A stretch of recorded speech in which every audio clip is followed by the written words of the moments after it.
स्वागत है मेरे यूट्यूब चैनल में। आज मैं बात करने वाला हूँ क्लास 7 की वसंत भाग 2 जो है हिंदी। उसका चैप्टर नंबर 3 का प्रश्न अभ्यास देखने वाले थे, जो है हिमालय की बेटियाँ। सबसे पहले देखते हैं फर्स्ट क्वेश्चन।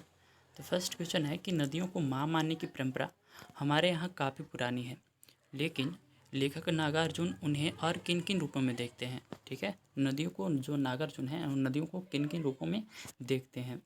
लेखक आंसर देख लेते हैं। लेखक नदियों को माँ मानने की परंपरा से पहले इन नदियों के स्त्री के सभी रूपों में देखते हैं, मतलब स्त्री के जितने भी रूप होते हैं उनको उनमें देखते हैं, नदियों में देखते हैं, जिनमें वो उसे बेटी के समान प्रतीत होती है।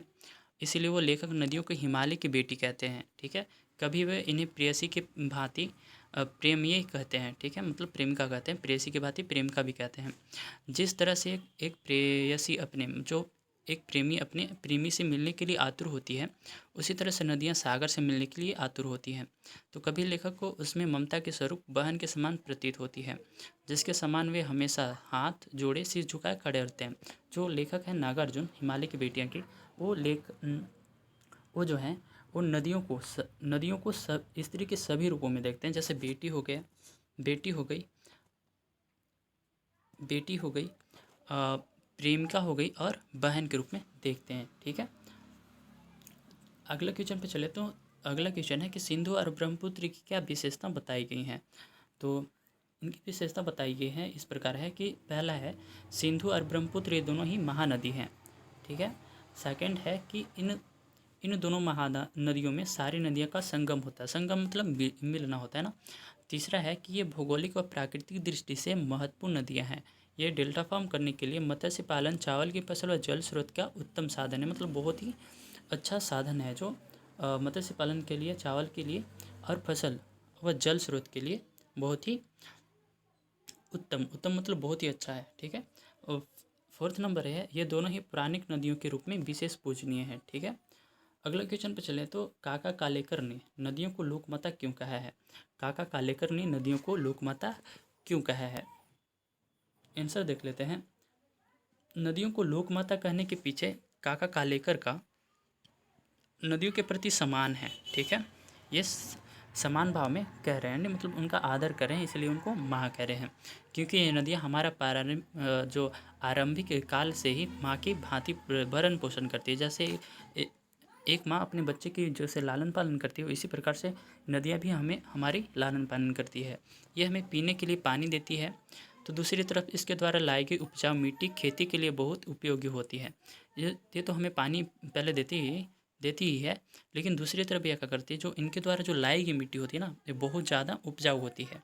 ये मछली पालन में भी बहुत उपयोगी होती है, अर्थात ये नदियाँ सदियों से हमारी जीविका का साधन रही है।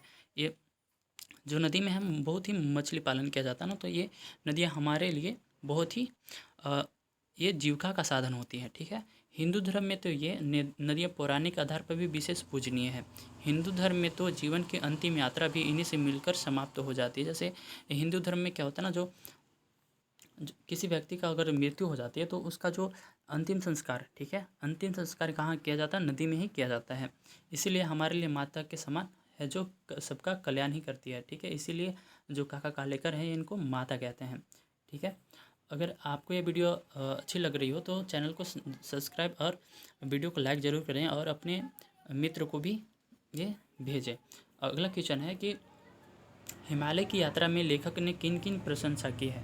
ठीक है, हिमालय की यात्रा में लेखक ने किन किन की प्रशंसा की है, क्या क्या चीज़ की प्रशंसा की है। ठीक है, लेखक ने हिमालय की यात्रा में निम्नलिखित प्रशंसा की है, वो इस प्रकार है। पहला है हिमालय की अनुपम छटा, मतलब उसकी जो सुंदरता है उसकी प्रशंसा की है। दूसरा है हिमालय से निकलने वाली नदियों की अटखेलियाँ, जो हिमालय से निकलने वाली जो नदियाँ होती हैं उनकी अटखेलियों के बारे में बताया है। उसकी बर्फ़ से ढकी पहाड़ी की सुंदरता, जो बर्फ़ से ढकी हुई पहाड़ियाँ हैं उनकी सुंदरता की चर्चा की है। पेड़ पौधे से भरी घाटियों की बात की है, पेड़ पौधे से जो भरी है उनकी बात की है। पाँचवा है कि देवदार, चीड़, सरो, चिनार, सफ़ेदा, केल से भरे जंगलों की भी प्रशंसा की है। ठीक है, अगला क्वेश्चन पर चलते हैं। देखिए, ये भाषा से मतलब अनुमान और कल्पना के बारे में है। ठीक है, निर्जीव वस्तु को मानव संबंधी नाम देने से निर्जीव वस्तु भी मानव जीवित हो उठती है। मतलब जो निर्जीव वस्तु है उनको अगर मानव संबंधी नाम दे तो वे लगते हैं कि वे जीवित भी हैं। लेखक ने इस पाठ में कई स्थानों पर ऐसे प्रयोग किए हैं, जैसे पहला है, परंतु इस बार जब मैं हिमालय के कंधे पर चढ़ा, कंधे मतलब जो कंधा जो शोल्डर होता है ना, तो उस पर चढ़ा तो वह कुछ और रूप के सामने थे, ठीक है, रूप में सामने थी जो नदियाँ थी वो। काका कालेकर ने नदियों को लोक माता का है, ठीक है। पाठ से इसी तरह के उदाहरण ढूंढिए और लिखना है, ठीक है। तो पहला देखिए, संभ्रांत महिला के भांति वह प्रतीत होती थी। पहला तो यही है, संभ्रांत महिला के भांति वह प्रतीत होती थी।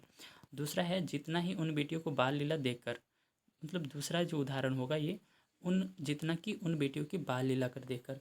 तीसरा उदाहरण है, बूढ़े हिमालय की गोद में बच्चियां बनकर ये कैसे खेला करती थी, ठीक है। और चौथा उदाहरण है, हिमालय को ससुर और समुद्र को दामाद कहने में कुछ भी झिझक नहीं होती है। अगले क्वेश्चन पर चलते हैं। तो पिछली कक्षा में आप विशेषण और उसके भेदों से परिचित प्राप्त कर चुके हैं, मतलब विशेषण और उसके भेद, ठीक है, आप पिछले क्लास में पढ़ चुके हैं। तो नीचे नीचे दिए गए विशेषण और विशेष संज्ञा का मिलान कीजिए, ठीक है। तो यहाँ देखिए, यहाँ संभ्रांत है, संभ्रांत क्या होंगी, महिला, ठीक है। चंचल, नदियाँ। समतल, समतल क्या होगा समतल क्या होगा, आंगन, ठीक है। घना, जंगल, ठीक है। तो इस प्रकार से इसका उत्तर होगा। यहाँ पे देखिए, संभ्रांत महिला, चंचल नदियाँ, समतल आंगन, घना जंगल, मूसलाधार वर्षा, ठीक है। तो अगला क्वेश्चन पर चलते हैं। तो देखिए, द्वंद्व समास, समास के बारे में है कि द्वंद्व समास के दोनों पद प्रधान होते हैं, ठीक है। जो दोनों पद होते हैं वो क्या होते हैं, प्रधान होते हैं। इस समास में और शब्द का लोप हो जाता है, जैसे राजा और रानी, ठीक है। द्वंद्व समास है जिसका अर्थ है राजा और रानी। पाठ में कई स्थान पर द्वंद्व समासों का प्रयोग किया गया है, इन्हें खोजकर वर्णमाला क्रम में लिखिए, ठीक है। तो चलिए देखते हैं द्वंद्व समास कौन कौन से हैं जो इस चैप्टर में है। जैसे द्वंद्व समास के उदाहरण, जैसे माता पिता, भाई बहन, सास ससुर, ठीक है, राम सीता, पति पत्नी, ठीक है। तो इसी प्रकार से उदाहरण दिए गए हैं, वो लिख लीजिएगा आप लोग। अगला है क्वेश्चन की, नदी को उल्टा लिखने से दिन होता है। अगर नदी को उल्टा लिखें हम तो दिन होता है। दिन मतलब गरीब होता है, नदी मतलब आप लोग जानते ही हैं, जिसका अर्थ होता है गरीब। आप भी 5 ऐसे शब्द लिखे जिसको उल्टा लिखने पर सार्थक शब्द बन जाते हैं। प्रत्येक शब्द के आगे संज्ञा का नाम भी लिखे, जैसे नदी, दिन या भाववाचक संज्ञा होता है। तो चलिए आंसर देख लेते हैं इसका। जैसे जैसे तप है, तप को उल्टा करने पर क्या हो जाता है, पत, जो भाववाचक है। राजा, तो राजा को उल्टा करने पर क्या हो जाता है, जरा, जो है भाववाचक, ये भी है। नौ, नौ को उल्टा करने पर क्या हो जाता है, वन, जो जातिवाचक है। गल, गल के उल्टा करने पर हो जाता है लग, जो भाववाचक है। राम को उल्टा करने से क्या हो जाता है, मरा, ठीक है, जो भाववाचक है। आशा करता हूँ कि यह वीडियो आपको अच्छी लगी हो। इसी प्रकार से हमारे इसी तरह की वीडियो पाने के लिए आप हमारे यूट्यूब चैनल को सब्सक्राइब और इस वीडियो को लाइक ज़रूर करें, और अच्छा लगे तो अपने दोस्तों के साथ शेयर ज़रूर करें। मिलते हैं आपसे अगले वीडियो में, तब तक के लिए धन्यवाद।